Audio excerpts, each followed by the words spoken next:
Ricominciamo con grande tristezza perché ci siamo sentiti abbandonati dalle istituzioni, perché alla fine non siamo riusciti a riottenere questo ritiro di licenziamenti e comunque non vediamo altra strada che il licenziamento. Non abbiamo proprio più speranze.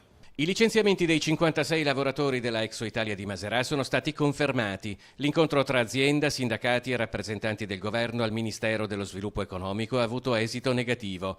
Non solo è confermata la volontà dell'azienda, di proprietà del gruppo americano Crocs, di trasferire in Bosnia e Erzegovina la produzione che fino a maggio veniva effettuata a Maserà al ritmo continuo di 7.000 paia di zoccoli di plastica al giorno, ma è stata anche respinta la richiesta di una conversione industriale del sito avanzata dai sindacati. Oggi rientriamo al lavoro dopo l'assemblea di questa mattina, dove praticamente unanimemente abbiamo deciso di riprendere la produzione con uno spirito nettamente diverso da quello che avevamo una volta.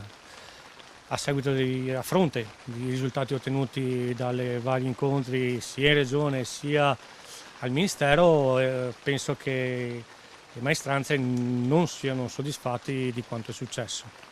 Bocciata anche la proposta di cassa integrazione straordinaria di un anno avanzata dal Ministero.